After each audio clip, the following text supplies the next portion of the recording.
daily driver duty for the MR2 again, because I'm still without a normal daily, but it's still perfectly usable as a daily, even if it is a stripped out crazy race car. It might seem like a crazy race car, but as a motorway cruiser, this thing's brilliant. It's noisy, but it's not terrible, and it's cool turbo noises. But yeah, 70 miles an hour is like 2,000 RPM, so it's very effortless. And you come on boost. Well, actually, even cruising at 2 grand, even with this giant turbo, I'm still on a little bit of boost.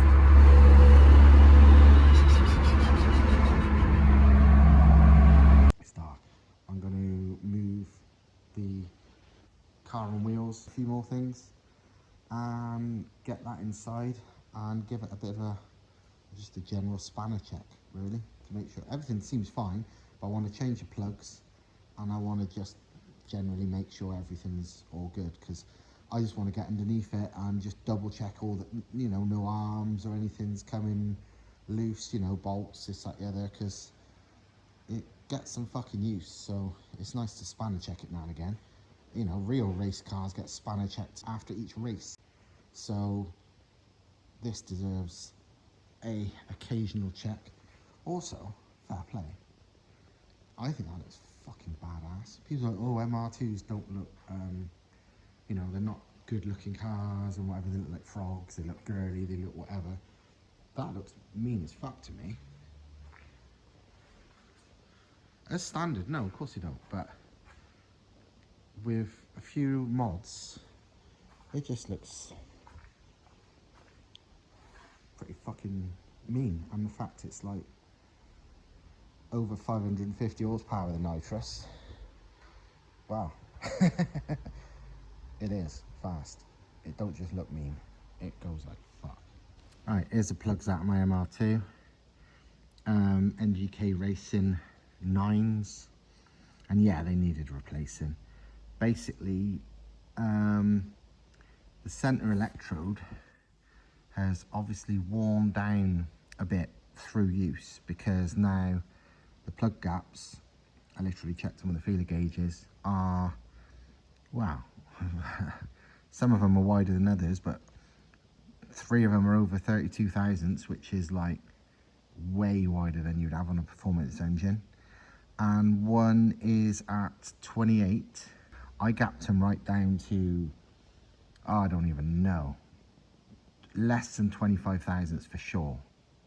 Can't remember off the top of my head because it was a while ago.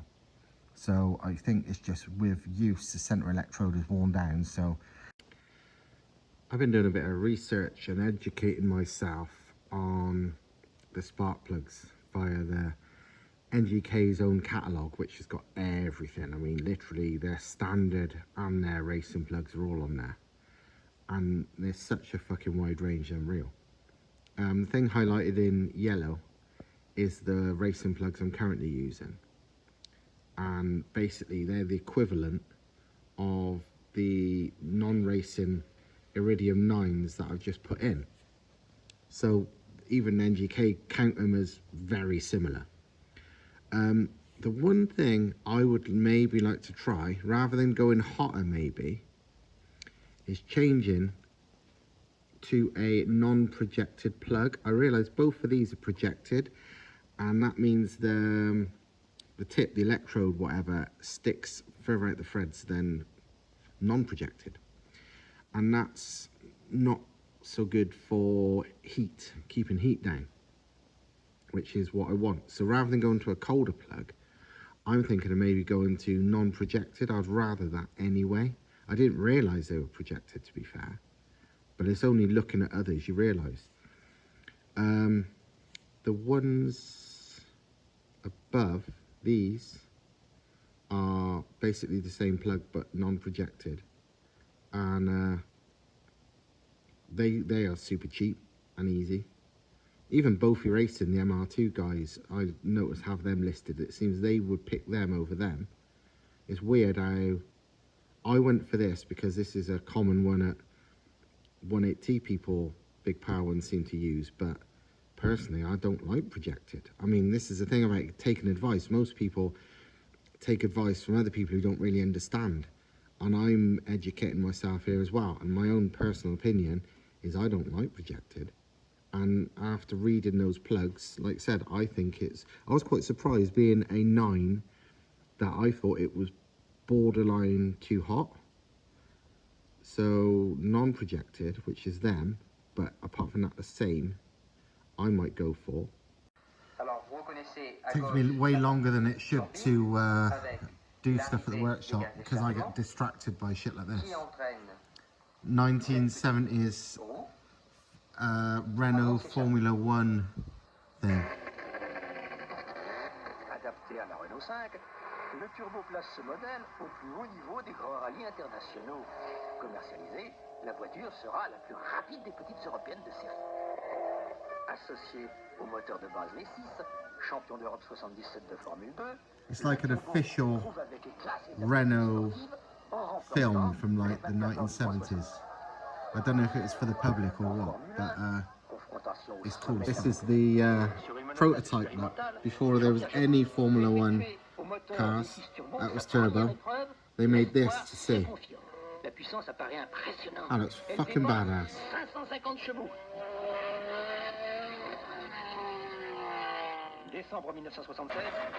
Most 80s, well 70s or 80s thing I've ever seen, but fucking awesome. This is the intro.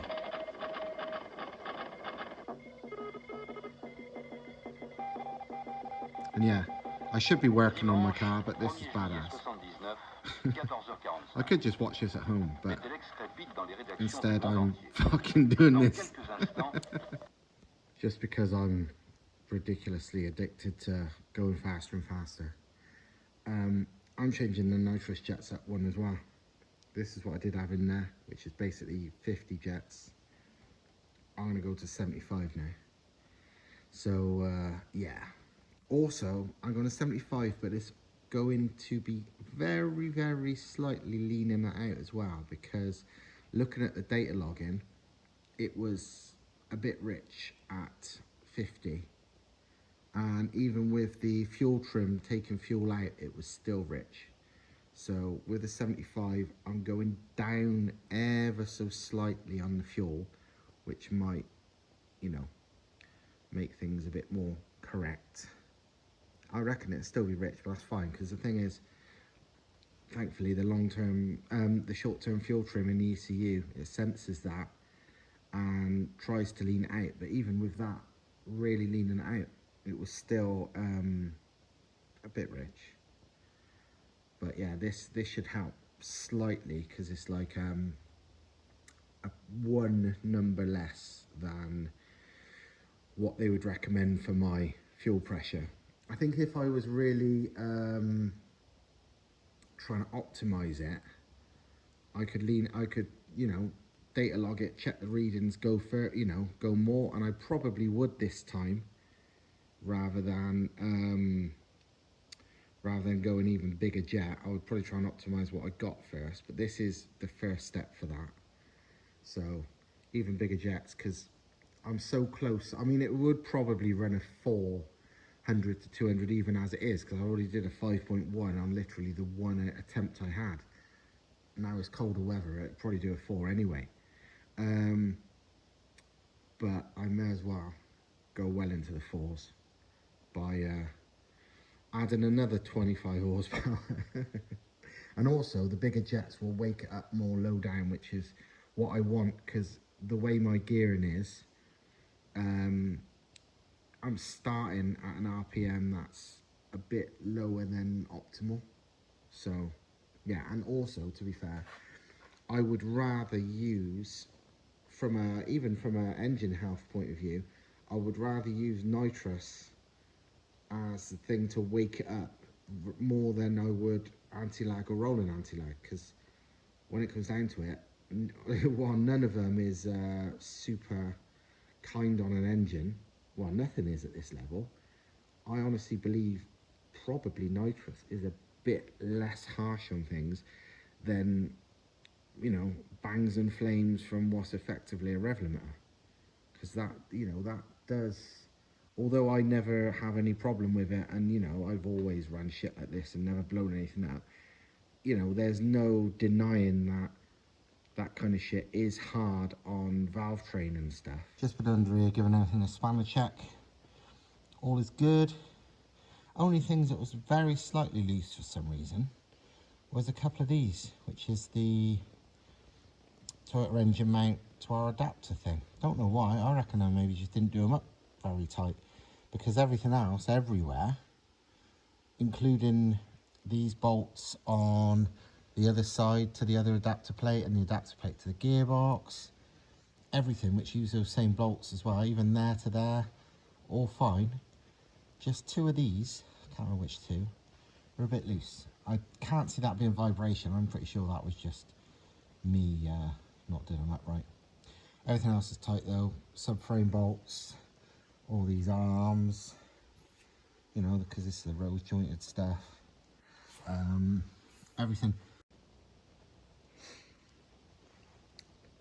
Another thing I want to kind of talk about in this car is aerodynamics. Basically, these cars are quite aerodynamic, but also I do get a lot of people, usually people who ain't got a fucking clue what they're talking about, commenting on my body modifications to this thing, because, you know, they're not pretty. It's a bit like, people are like, what the fuck, especially like, I've had, you know, the front splitter especially, I was like, well, you got a piece of fucking like roofing or garden like shit stuck to the bottom of your car, and why have you got these, you know, these vents there, and why have you got these vents there, and all this shit, and, you know, why have I got holes there, and blah blah blah blah blah. And the reason is, and like, you know, I've got holes there, and why have I got all sorts of shit. People like to comment, and the reason is, while I'm no fucking aerodynamicist at all, what I have got is experience and common sense, and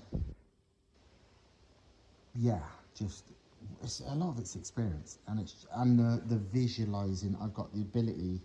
This is probably the main thing, which is why my turbo setups and stuff tend to work. And the same with my DIY head porting tends to work, and so on. I've just got, and I don't think there's nothing special. I don't know why everybody ain't got it, but maybe it's just because I'm used to it. But I've got a fair visualization. If I look at anything, you know, manifolds, turbos, airflow, whatever, I can look at something and I have a fairly good, and it's proven by my results of my shit, idea of how things will flow through it.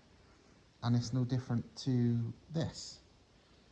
You know, the getting air out the front of the car is a big fucking thing for me, partly because it's just common sense, and partly from previous experience. I've probably mentioned it before, like when I had the Cosy Engine MX5, and previously above about 70 odd, felt a bit floaty, and then I weren't really sure why, and then one day I sort of noticed at probably 70 plus, looking at the bonnet, you could see it trying to lift up, and it's like, so there's air pressure under there. So I made some holes in the bonnet. I literally got a fucking hole cutter and cut some circles in it. Lo and behold, all of a sudden, car was stable at 170 miles an hour. And people always, I didn't know about it when I did it before, you know, even I'd cut holes long before I'd even heard about it. But it turns out on these, everyone's like, oh, how the hell can you, you know, and how do you drive these at speed? They go really light above like 100 or whatever. It's like, this thing's stable at fucking, you know, at 170 odd, like at Race Wars, absolutely solid as a rock. I would have, I'm 100% it would be solid as a rock at 200 miles an hour. And have I added any downforce increasing things? No. Have I added any fancy aero? No. Carbon in this and fucking canards and spoilers and fucking splitters and whatever? No. Have I got a flat floor? No. Although I wouldn't mind one day. What I have got is bits of fucking rubber and rivets and drill holes and random vents I bought on eBay and lots of holes I've cut and shit. And it works. I mean, look at race wars, for example. Even though, you know, this car, you could tell by the results, the aerodynamics plus the lack of weight made me and Joe, who were the two people in these cars, absolutely dominate for the amount of power we've got. You know, if you haven't seen the video already, I'll put a link in the corner now or something. But yeah, we just obliterated anything, even that was miles above our power. But I was half a litre less than Joe's, a lot less torque than Joe's, and 120 horsepower less than Joe's as well. And despite that, I was only, what, 5 miles an hour slower than him. Even though he fucking destroyed everybody else in his power level, he was destroying nearly everybody else with 100 horsepower more than him. But I was only 5 below him. Even he said at times that I can't believe how well your car goes for what it is, because it is pretty fucking basic. And I honestly put a lot of it down to my aerodynamics are better than they even are as standard. Joe's car's factory looking basically, and while mine looks like some fucking riveted together full of holes weirdness, I personally believe, considering the stability and considering the performance, that this plays a part of it. I've mentioned it before, but obviously all these holes, all that is to help get the air out that's stuck under the bonnet. I obviously want air in because the radiator's there and the intercooler's there, so I do need airflow in. I wouldn't like ever reduce that. That comes first. You need airflow to the coolers, but it needs to come out, which is why all this is here. This here is like a fucking Scooby scoop from the factory. I think it's made to, I don't actually know, I think it might be made to feed the interior fans or something. I don't fucking know. But whatever it is, it's literally not what you want for, you know, stuffing air being trapped under the front. But either way, I've done all this. That's why I've not added any kind of scoop to this, because loads of people go to me, why have you not added a scoop to this to force air in? Because I'm worried that would add more drag than any benefit of ram air it might give. I don't know, I'd love to find out. In my random looking at flow mind, I don't think any extra air it would force in would be more of a benefit than the extra drag it would cause, so I've never done it. I got a funny feeling in my head again, this is just my instinct, that if I added like a gurney flap at the back, it would force more air in without adding much drag, but I honestly don't. I don't know enough about that to think it's worth it. I don't think these side things, I know from experience of Porsche Yellowbirds, the rough Porsche Yellowbirds that have the side things blanked off, that it does improve aerodynamics for them side holes not to be there, but it also fucking drastically fucks up airflow. And with me personally, I don't really believe these are causing any real issue with aerodynamic drag when there's so much air that connects it out the back, because my whole back bumper is open, you know. So I've never thought of blanking them off for that reason. I don't believe it's worth it, and I certainly wouldn't add a scoop there, because again, what's it going to do for my engine? Fucking nothing. It doesn't need it. I didn't do it for that reason, but I honestly think probably the wheel trims actually help a bit too.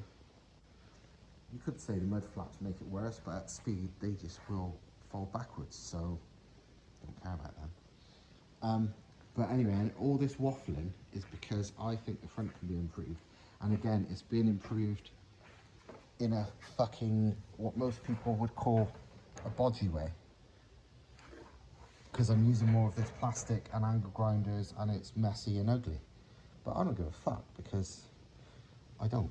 So yeah, I'm gonna do more of my rubber strip fucking, no, it's not rubber, it's like hard plastic. This shit to improve aerodynamics again. I want to blank this off because, and I'm literally gonna do it by adding something like that. And again, people are like, oh, it looks rubbish. I don't give a fuck. Because all that's doing is letting air in the front.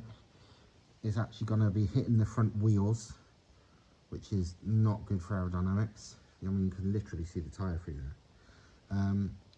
And also, I'm going to blank these off, which is a large open area that's doing nothing. I don't mind the air going through the radiator and the intercooler. I want that.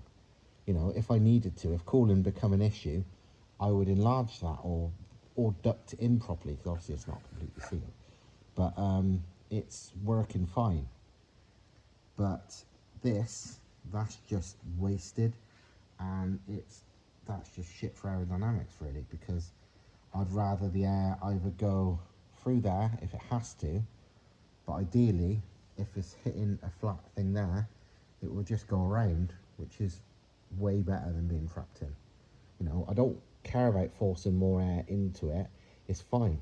I mean, if I was really going all out and I'd realised it was more than enough cooling, you would reduce the hole. That's what you'll see on land speed cars and stuff like that. They put some serious effort into having only the big enough gap that they need to cool it as much as they need.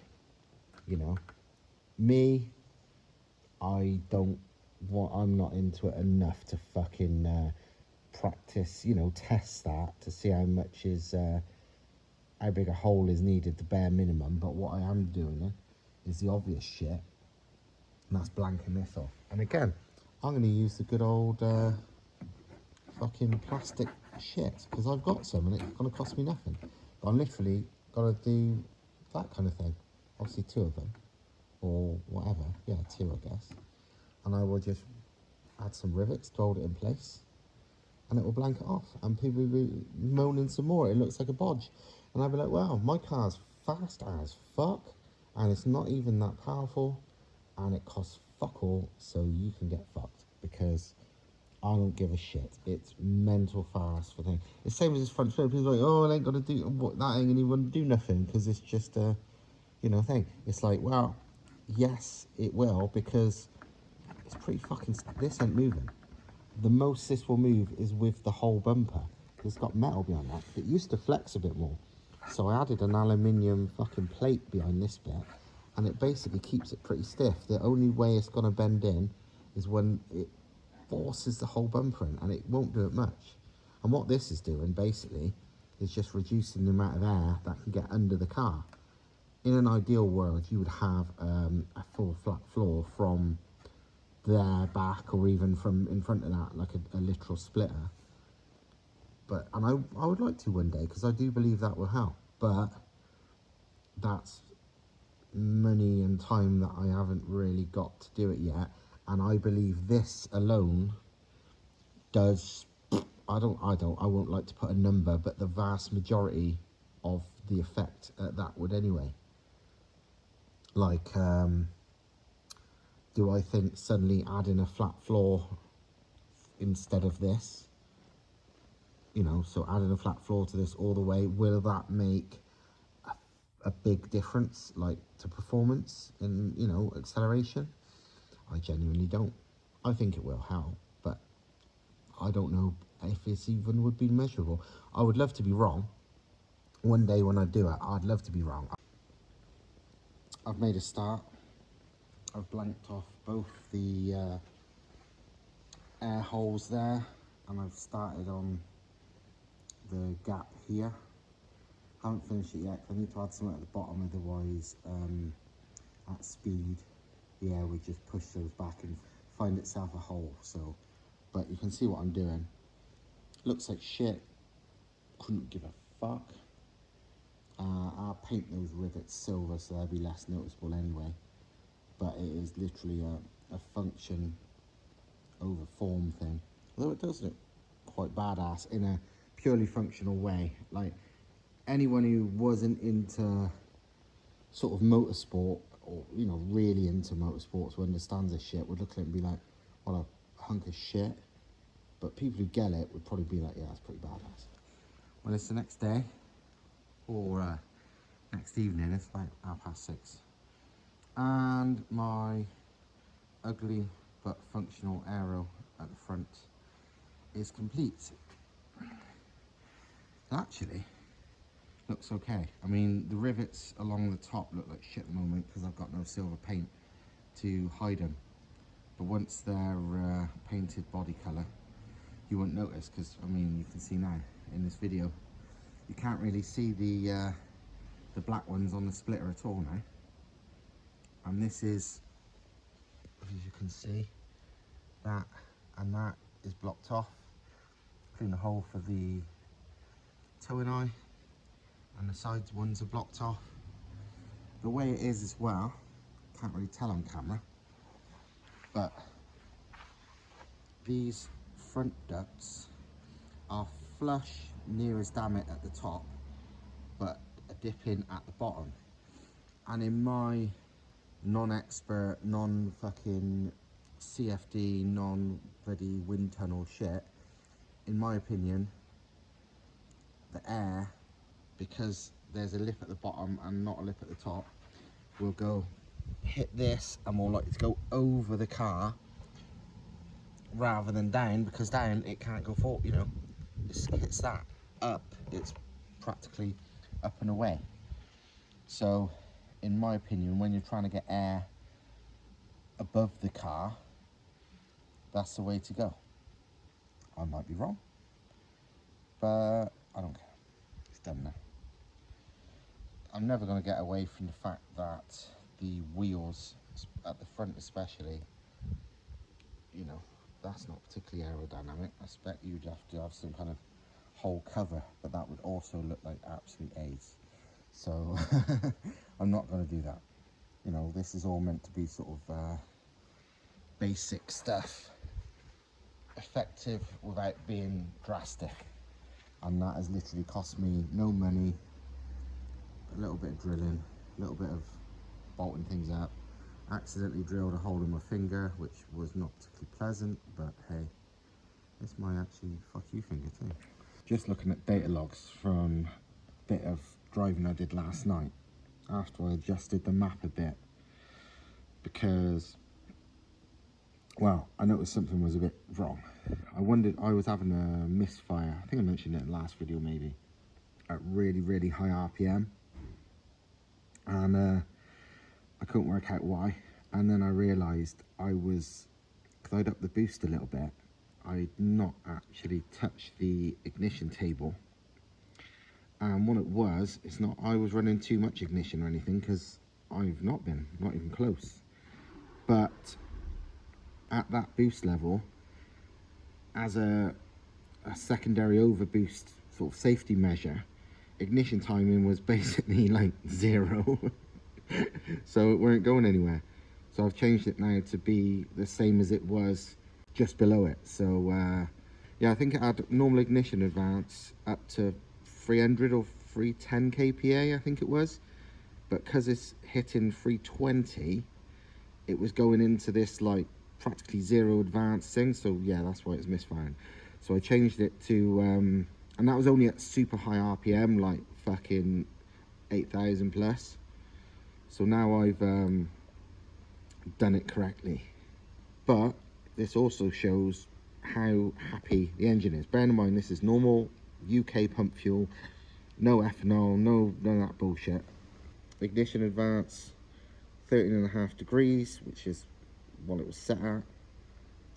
Injection airflow 480.62 grams per second. I'll let you do the maths and you can argue about how much power that is. The sort of officially accepted number to calculate horsepower from that is divide that by 0.8. Do I really think it's making that much power? Don't know. You've seen the results. I don't really think so. It's fast though, isn't it? Anyway, target lambda 0.8. Coolant temp. This shows how good the again shows the coolant sort of setup on these MR2s work fucking brilliant, because 78 degrees at full fucking howl like that, and I think 78 degrees or 76 is the opening temperature from a thermostat. More importantly though, air intake temp 16.8 degrees. You wonder why I had a big front mount? Because 16.8 degrees, that's what, maybe 6 degrees over ambient at most. It was about 10 degrees at the time. Obviously lambda 0.81, plenty rich but fine. Rather be rich and lean and lose power and lose reliability. 3.159 bar at that exact moment. 8,800 RPM, full throttle, blah blah blah. What was maximum boost completely?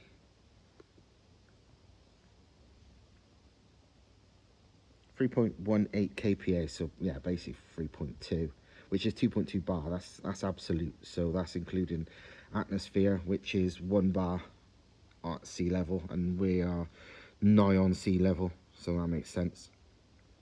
So yeah, fucking good times. Right, I think it's time, since it's still dry and it's dark and it's late and quiet, so test track should be empty. I'm gonna open the nitrous bottle and see what it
just got back. I'm just downloading the auto login from the ECU onto my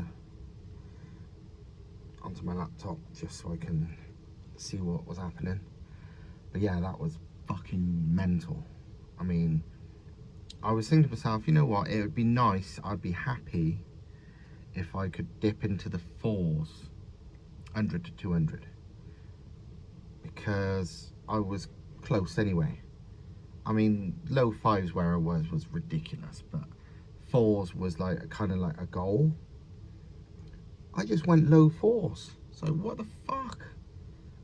That's way beyond what I thought this setup was possible.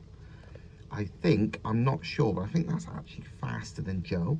The other day I was thinking, I thought it'd be nice to get into the 4s, but I knew I wouldn't get close to Joe's in this spec, because, well, his is doing like, I think he did mid 4s. I'll have a look. I'll confirm that on here. But his is miles faster than mine. You know, it's understandable too, really. It's a fucking weapon. But anyway, yeah, I think it might even be faster. I'm gonna have to have a look. It's crazy though. But just so you know, just in case anyone's not sure, this is a Mk3 MR2 with our 1.820 valve turbo Volkswagen Audi conversion kit. Still a standard 1.8, standard crank, standard pistons, standard piston rings, standard, I mean the pistons are literally out of an engine that failed on track. Everything was destroyed apart from the pistons, and a guy gave it me for free, and I literally reused the pistons and rings, and that's what's just done at low 4. Decent rods that they were literally third hand when I got them. They've been in 2 other cars. One of them actually blew up. They've not even got they had to have the rod bearings and the little ends replaced because the first owner wrecked the engine. It had the little ends of the rods replaced, the bearings, and then the second owner, and then me. And yeah, I've got one of those World Rally Car copy $99 Chinese inlet manifolds, which are supposedly restrictive even at like 400 horsepower. I've got that welded to an NA small port inlet because I wanted short runners because that manifold don't fit in mine. I got a cast SPA T3 twin scroll turbo manifold. I've got yeah, literally cast, not even tubular manifold. I've got an off-the-shelf unmodified, well, off-the-shelf standard wheel 58mm inducer. It's not even the biggest one. Cast compressor Holset HX40. That cost me like, I think it was like £275. I've got a Chinese copy Nissan GTR drag intercooler, front mounted. I'm running pump fuel, no ethanol, no water injection, no methanol. The nitrous though, I'm running a 75 shot, and the fuel that goes in with the nitrous is C16, but just on boost only, it's 3.2 bar on normal 99 octane, 99 RON Shell pump fuel. It's on a standard small port head. The only thing done to the head is I modified the combustion chambers because I don't like squish pads. Standard head gasket, ARP head bolts, not studs. Standard off the shelf NA cams. It's actually an NA head. The head's never even been refreshed. It's got the same fucking valve guides and same valve stem oil seals as it's had from new, basically. It's got a home built 4-inch turbo back exhaust with a big fuck off silencer, so it's not that loud. It's got a single 38mm wastegate. It's got Snake Eater 1300cc injectors, which was second hand as well. Ignitron ECU. Oh, what else has it got? It's fucking basic. Big fucking air filter inside the car in the passenger seat. Yeah, standard gearbox. Yeah, standard diesel gearbox. Cost me £50. Used and pulled out of somebody's back garden. Blackline Chinese copy Quay Photo M diff. CG clutch. Yeah, 6-speed manual. What else has it got? Fucking not much. It's basic as fuck. Literally cost, I don't know. I could, you know, ignoring labour and ignoring, like, you know, because knowledge and skills and whatever is also money and value. In actual parts, I swear this car probably owes me, including buying it, probably 10 grand. And it's doing low fours. Right, let's have a look at its data log. Right, here's what the map's saying. This is one of the runs for the nitrous. 341 kPa, so 2.4 bar. Nearly 8,900 RPM, but it's at 88 something. Full throttle still. The lambda was 0.795 at the time. Look at air temp though. Way below ambient. I think right now, I just looked at my phone. Right now, ambient is about 11. It's not warm, but it's not cold tonight at all. I think it's 11, 12. I think it said 15 somewhere else, but I don't believe it. But anyway, it's about 11. So yeah, literally below ambient, and that's when it was rising. Let's find lowest. Right, this is 7,000. Where are we? 7,200 RPM. Fucking hell. Yeah, look, here we go. 7,200 RPM. 2.6 bar boost. Fucking hell. Rather rich. Air intake temp 2.2. 2.2 degrees. That's what nitrous does for you. I don't think injection airflow will be correct. Well, it won't be correct completely because of the nitrous. The nitrous is giving it some of the power, and the ECU don't know about the nitrous. It's just happening. So I'm guessing 550. Yeah, 554.5 is whatever it reckons it's making. But yeah, 13 degrees advanced. Literally no knock still. It doesn't have any fucking debt, you know. Well, there you go. Full throttle. Almost 7 grand. Almost 2.6 bar boost. Quite rich. Air intake temp 1.6 degrees. About 10 below ambient. Fucking madness. People say nitrous is addictive. They're not fucking wrong, are they? Right, I think it's about midnight. It's time for me to go to bed. What I will say though is anyone who still thinks these things with our 180T swaps aren't by far the fastest car you can build for the money, regardless of spec, be it 250 brake standard one or a fucking, you know, 1500 brake absolute monstrous, makes this thing seem slow. It's the cheapest way to go fast in just bar none. It grips and it goes, and you don't spend much money. Like and subscribe. Thank you and good night.